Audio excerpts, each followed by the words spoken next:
You're listening to A State of the Union, Estate Planning Made Simple. Here's your host, Brad Wiewel, from the Wiewel Law Firm in Austin, Texas. Hi, this is Brad Wiewel. This is the State of the Union. This is our podcast from Texas Trust Law, the Wiewel Law Firm. And we love doing podcasts. We hope you enjoy watching them too. We have lots of podcasts already out there. I think we have 9 episodes so far. This is going to be our 10th episode, and this may be our best episode.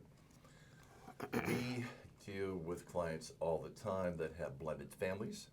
We deal with clients all the time that have come from blended families or that live either as a step parent or as a spouse of somebody and they've been divorced, and it can be very, very, very, very, very complex, of course. And so we thought, how can we help you understand the family law side of things, not just the estate law side, but the family law side of things. And so we have brought to the Estate of the Union the most eminent, respected, well, pretty respected, Jimmy, I'll give you that. Very respected. On a good day. On a good day. Family lawyer in Austin, Texas, and this is Jimmy Vaught. And welcome, Jimmy. Thank you, Brad. Good to be here. Great to have you. Jimmy is board certified in 2 areas of the law. I'm board certified in 1, but he's a real go-getter. I'm board certified in estate planning and probate law. Jimmy's board certified in family law and also civil appellate law. He likes taking tests, let me assure you of that. And he's got a firm here in Austin, and y'all do family law exclusively? Yes. All right. 24/7. There you go. Wow. Okay, and I did family law for a while, and my wife decided that after having a bypass operation, Jimmy at 43, that I ought to do something else, and that's what got me into doing estate planning. But Jimmy and I had a few cases together against each other back in the day. We both had brown hair back then. All right.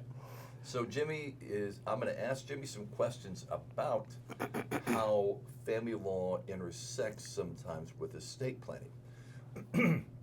And then if we have time, we're going to talk about some mistakes that people make in divorce and planning for divorce and kid stuff and custody stuff. We have time, child support stuff. But we're going to focus first on the estate planning side. And Jimmy has been kind enough to prepare some questions for me. And he's got them in 16-point type, which I really appreciate, Jimmy. I can read it from here. And so here's the first question, Jimmy. Does my will have to have my spouse as a beneficiary? In other words, do I have to make sure I leave my spouse money in my will? Well, it's not required, but if, let's say, for example, if a husband doesn't list his wife as beneficiary in the will, that's probably the beginning of the end as far as the relationship. Tell me about that. Sure. Well, I mean, you can list anybody, as Brad knows, you can list anybody as a beneficiary in a will. You can limit it to charity or anything else. But obviously, in a marriage relationship, I would normally think, I think that, you'd want to name your spouse as a beneficiary under the will. We would almost always do that. I think the only time we wouldn't do that is if there's a very strong prenup that they've come up with. This may be a later in life marriage where I'm leaving all to my kids, honey, and you're leaving all to your kids, honey. But I think the point that Jimmy's making, folks, is that if you aren't going to, except in that very limited situation, if you aren't going to include your spouse as a beneficiary, then that says a lot about your relationship. Is that what you're saying? Yes, absolutely. Okay, and you see, people come see you because the relationship is either broken or it's on life support. That's a pretty good way to describe it, yes. All right. So one of the things that, Jimmy, you wouldn't know this about our firm, but one of the things we don't do is we don't meet with spouses alone. We meet with them together unless there's a prenup in place for that very reason. And I've seen it happen, and it's happened other places too, where in fact one spouse comes in and their sole intent is to, with all due respect, screw around the other spouse. Yeah. And you see that in the courtroom and all that too, and so we don't want to be part of that. If you're married, got to bring your spouse, or you got to show us a valid prenup that has separated things out. So, okay. And the difference in family law is obviously you never meet with both spouses. Right. And so, and sometimes people say, well, we want you to do our divorce. I said, well, I can only represent one party. And so, so that actually, we're in a totally different situation there. Well, and in fact, Jimmy, I know people come in, oh, we had one lawyer that did everything, and that's really, the lawyer has to represent just one of them, right? Yes. And the other one's kind of, well, I'll pat you on the head and try to treat you well, but that spouse is at risk. Yes. Okay, all right. Now, I mentioned prenups, and there is a myth out there, I think, and maybe it's not a myth, we'll ask Jimmy, about prenups. The myth about prenups, I think, Jimmy, Sure. is that they're not valid, that it can be busted, that the vast majority of them are busted, and so it's kind of a waste of money, waste of time. Is that true? Absolutely not. If a prenup is done properly, they're almost impossible to bust. Is that right? Yes. Okay, all right. So that leads to the question, what does it mean to have a prenup that's done properly? Well, several things. Basically, there needs to be a financial disclosure, and usually we do a waiver of financial disclosure that's signed before the people sign the prenup. And basically, it needs to be done voluntarily, but I will tell you, voluntary almost means like holding a gun to your head. And so it's almost impossible, if you do them correctly, to bust them. And both parties have separate lawyers? Well, they don't have to. Okay. One party, occasionally I've done them over the years, where one party didn't have a lawyer, All right. which is fine. Okay. And so I mean, it's preferable for both parties to have lawyers. Sure. But it's not required. Okay. And even I know sometimes there's a timing. People question the timing. Right. And you can sign a prenup up until the day before the wedding. Okay. And even there was a case where years ago where someone was questioning the prenup, and essentially she was 40 years old, she was pregnant, and the fiance said, sign it or we're not getting married tomorrow. Wow. And the Court of Appeals upheld it. Really? Yes. Because she was a mature woman? Well, it's part of that, but she had a choice. She had a choice to either sign the prenup or not sign it and not get married. Wow, that's really, really interesting. Yes. So they're much stronger than people would think. Yes. If they're done correctly, Yes. ladies and gentlemen. So that's the thing. We see people, Jimmy, come in here. Oh, yeah, I got prenup. Okay. Where is it? Well, can't find it. Can't find it. All right. That's not a well-done prenup if you can't find it. But we also get them in through LegalZoom. Yeah. And we get them in through, somebody copying something someplace. What about those? I mean, if they can meet those basic requirements, then they're enforceable. Okay. I had one case years ago where my guy came in, he has his prenup, and so I said, who did this? Well, I copied my friend who manages the Yellow Rose strip club had one, and I copied his. Oh, my goodness. And by God, we got upheld. Okay, well, all right. Well, and it takes a good lawyer to uphold them too, I would think. Yes. That's another important piece, but isn't it? Yes. Yes. Gotta have somebody who knows how it works, and the judges know how it works too, and Yep. all that too. Wow. The other thing too that I see occasionally is someone does a prenup in more of a estate planning context. Yes. That doesn't include the things, for example, income from separate properties, separate property, provisions about no alimony, Right. provisions about no attorney's fees, that are not, in my experience, aren't normally included in a prenup for estate planning. Right. purposes. So one thing we don't do here, ladies and gentlemen, is we don't do prenups. We refer those out to family lawyers, because our theory is, and we get asked, can you do please do when? No, we don't, because family lawyers are the ones who are going to have to defend this thing in court, and what will pass muster. And I have so much to know in what I do I don't have time to learn what you do. That makes sense? Yeah, yes. And same way with us Yeah, too, I'm sure. absolutely. So we refer those out to family lawyers and let them do their work on that. We do, and we'll talk about this here in a second, Sure. Jimmy.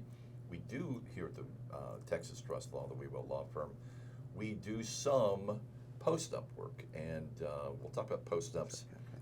Let's talk about post-ups now. We're on prenups. Okay, sure. What's a post-up? Essentially, a post-up is like a prenup, but filed that's done after marriage, and so it's a little bit different animal. It's bad nose. Occasionally, did one not that long ago where I see it a lot of times is people were like, we're going through a rocky period, and we kind of want to do kind of a financial divorce, so to speak. It's split everything, Right. and that way it kind of takes some of the pressure off. But my experience is 99% of the time, it's shortly after that, one of the spouses is going to file for divorce.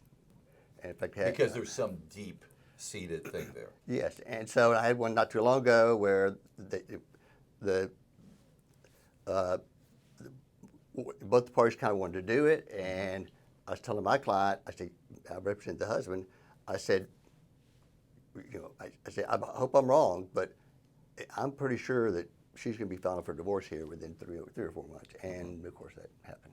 Wow, sure. So we do them only in a limited context because we have people who come from another state. Sure.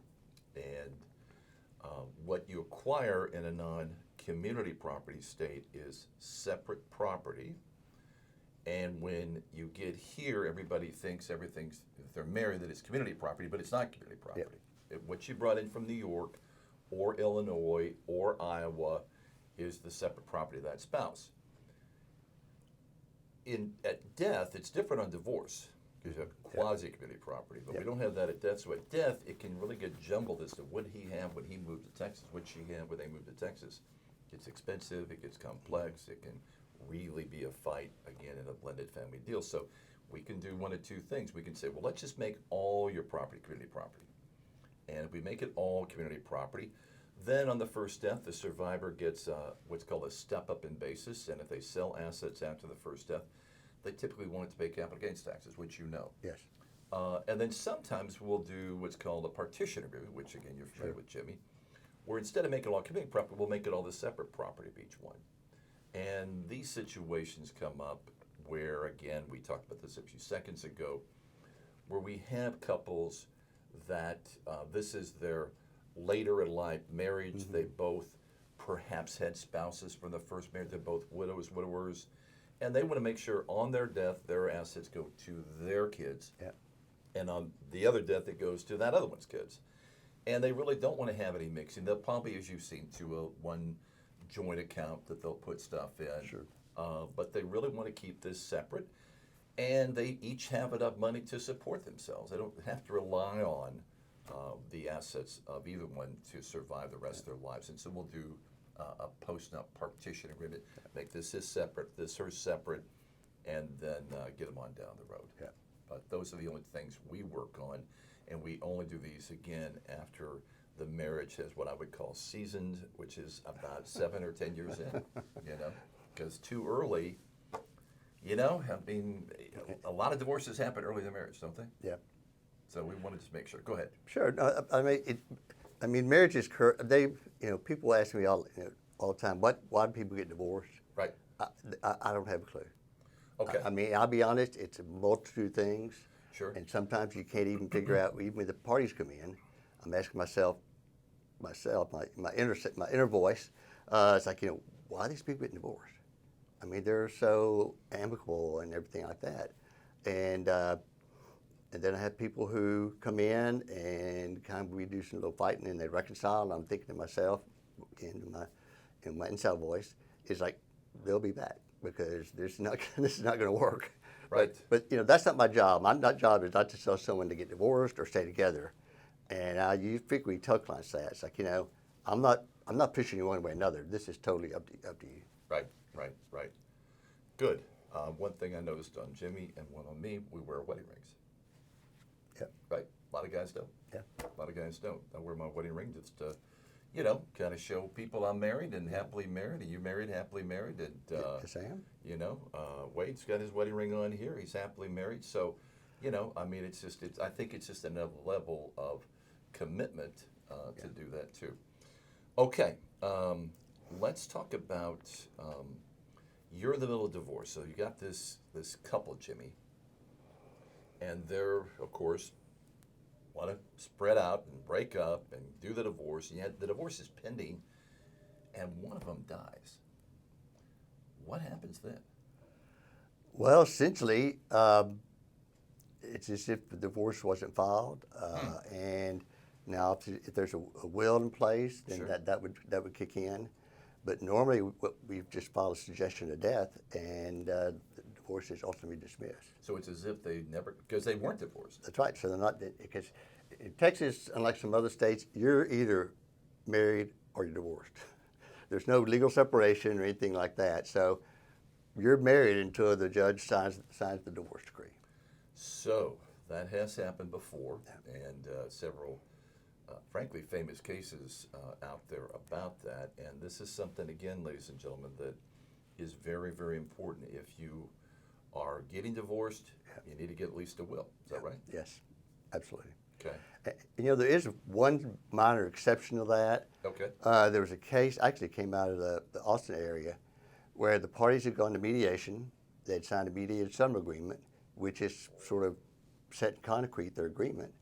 And then the husband drugged things out. The wife passed away, and so the husband was saying, well, we're not divorced, so the mediated settlement agreement is no good. The Court of Appeals here in Austin upheld the mediated settlement agreement and said that it was enforceable. Kind of a contract they made. Kind of like contract, and part of it, I think, you know, we always hear like bad facts make bad law sometimes. In this case, quite frankly, the husband was a real schmuck. He drugged things out for months and months and months, and then ultimately, and then the And wife. she was sick anyway, probably just waiting for her to die. And so so it's one of those things. Like I said, kind of one of those kind of axioms about bad facts make bad law. Bad facts do make bad law. And that was probably a good example of that. Wow. Yeah. Wow. So Jimmy has stories as long as your arm. So again, if you're heading into divorce, you need to get a will, just to kind of, again, make sure. Now we have these, but there's a myth about wills and frankly living trusts. We do quite a few trusts around here too, Jimmy. In fact, we're changing the name of our law firm from the Wiewel law from the Texas Trust Law. Okay. Kind of, Wiewel's hard to spell. So, Yes, it is. a little easier on that end, anyway. But people that are get a will or get a trust think they're done, but then you have this whole other, really almost in many cases the larger assets are in IRAs or 401ks or life insurance, and those don't go through the will, and you'd have to change the beneficiary. So one of the things that I want Jimmy to really educate us on today, ladies and gentlemen, are these things that you probably have never heard of, and they're called standing orders. All right? And Jimmy got me a question on standing orders here. And so, Jimmy, explain what a standing order is and when it would come into play. Okay. A standing order is it's attached to every divorce case, every child custody case. It's kind of like a temporary restraining order, and the whole idea is to maintain the status quo. And so once you file your divorce decree, your petition for divorce, this is attached to it, and it comes into play automatically. And so it sort of locks things down, maintains the status quo. And it does prohibit a couple of things. One of which it prohibits changing the beneficiary designation in any life insurance policy, which can be huge. Sure. And also like any other kind of insurance policies, including health and things like that. Good. So with a standing order, if I really wanted to, I was real mad at my wife, and I wanted to sneak out and sell the house. Could I sell the house during the middle of the divorce with a standing order in place? No. And normally you can't sell it anyway because if it's homestead, both parties have to sign, and so it's really Okay. hard. Okay. But I have seen a couple of cases over the years where it's the husband who forges the wife's name on a deed. Wow, you've seen that. Yes. So, and so yeah, I mean it always just amazes me, but it's absolutely it does happen. Okay. So I don't think this is in the standing order. I don't practice family law. Sure. What if I want to change the beneficiary on my IRA? Can I do that in the middle of a divorce with a standing order? It's kind of vague on that, but and it doesn't specifically talk about retirement plans. Right. But also, to change the beneficiary, or let's say on your IRA, it requires the consent of the spouse. Okay. And so, and if you're going through a divorce, that's probably not going to happen. Probably not going to happen. Probably not. And I had a case not too long ago where the husband just changed it, and changed it from the wife to to a relative, and he sort of got caught, and had to the company ultimately caught him, and he had to Undo it. undo it. Yeah. Okay. Well, and that's the thing too, Jimmy. Again, back to my family law days way back when. But when you're in or heading into a divorce, you want to look like the good person, don't you? Absolutely. Not the bad person, not the sneaky, slimy thing. And that seems like a slimy thing to do. Yes.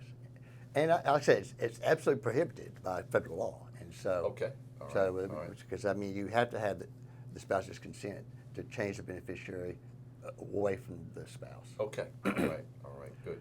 And one thing that we do too is jump about prenups.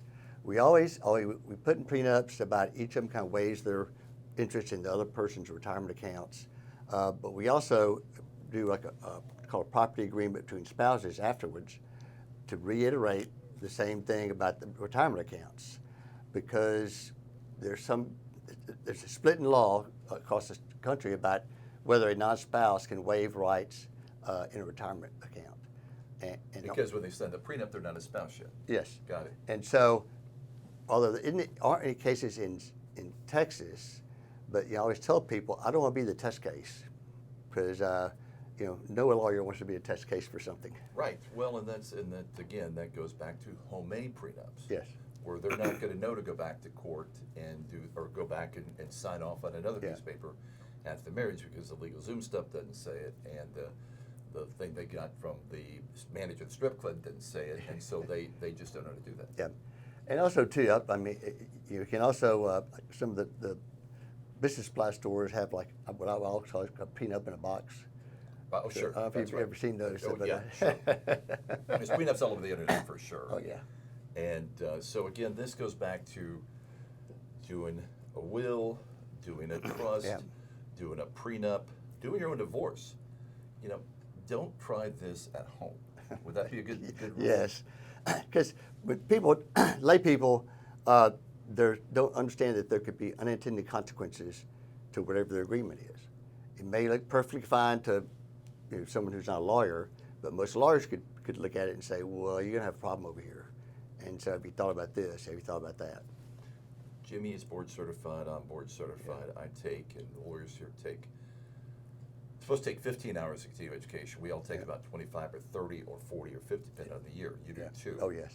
And this is just to keep up with this stuff, right? Yes. And so, you as a person who's not a lawyer trying to do this on your own, from what you just read on the internet or what your friend's sister's cousin told you, is fraught with danger and ultimately disaster. So be very careful. Now, I think one thing that would really be helpful for our listeners and viewers, Jimmy, of our podcast here, is tell a few things. Now, we're not absolutely going to promote divorce, and you don't promote divorce. I really appreciate what Jimmy said. Yeah.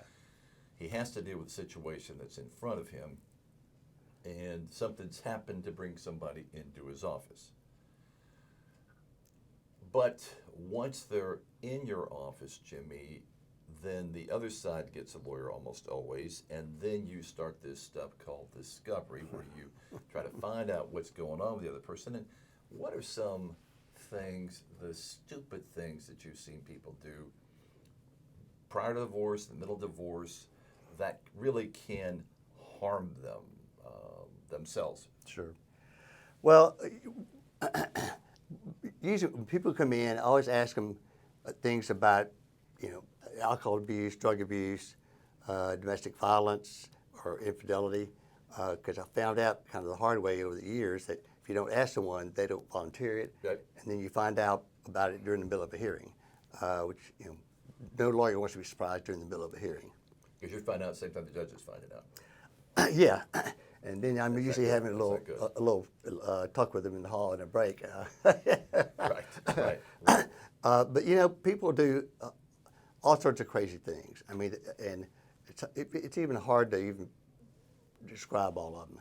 But Brad's right. I mean, normally, for example, when somebody files for divorce, I always tell people, we need to figure out what y'all have. Is it separate or community, and how much is it worth? Even when you don't have discovery, you need that kind of information. So if you go to mediation or you get into a settlement agreement, you want to have be informed about what's out there. And in discovery, it's expensive, quite frankly, and it can require to be turned over multiple pages of documents. Basically answer all sorts of written questions. And it can be very expensive. And so, most cases, most of our cases, we try to avoid that. We may do something like exchange like spreadsheets in the last 6 or 12 months of bank statements or things like that. Okay. So we can kind of do our due diligence.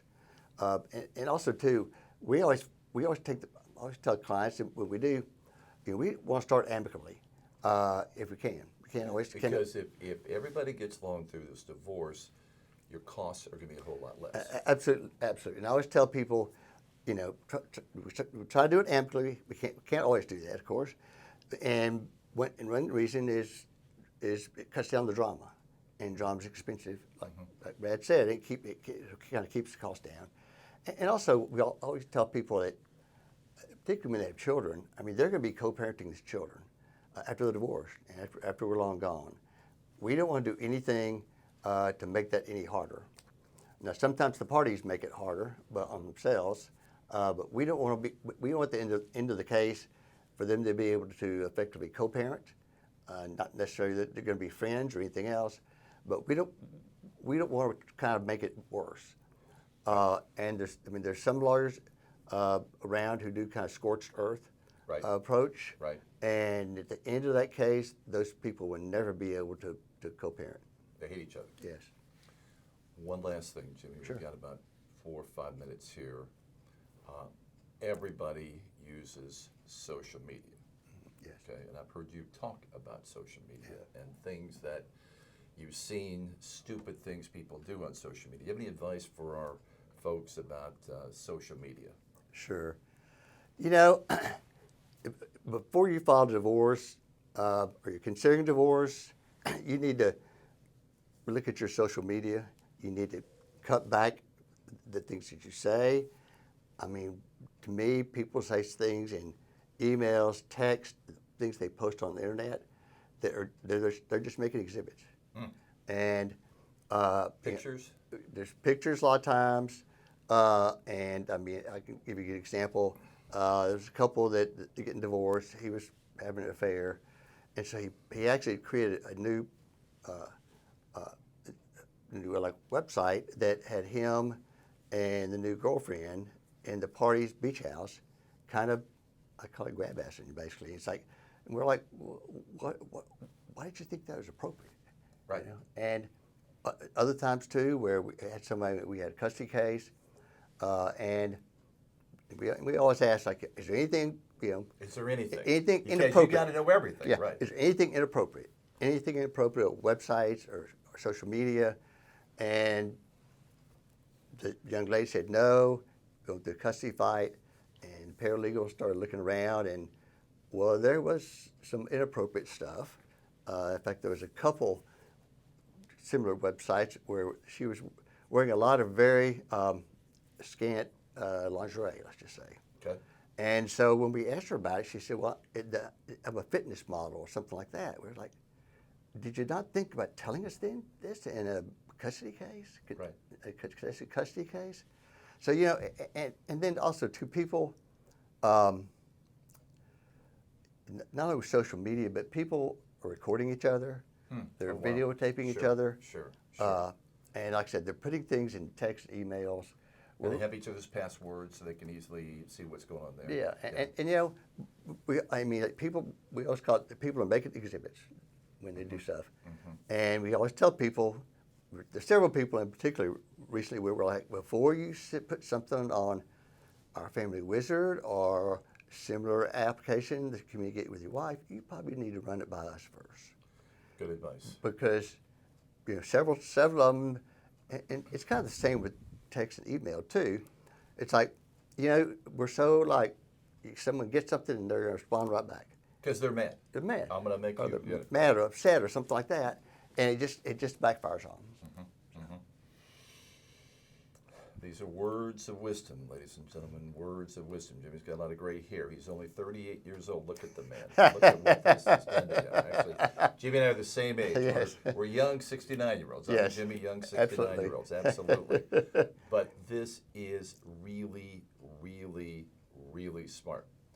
All right, we're going to stop here, and we're going to have Jimmy back. And when we bring Jimmy back, we're going to talk about more on the child side of family law. We'll talk about grandparent rights, and we'll talk about things more focused on the what I would call the softer side of divorce. Not that it's soft, but the things that don't. It's not between the husband and wife per se.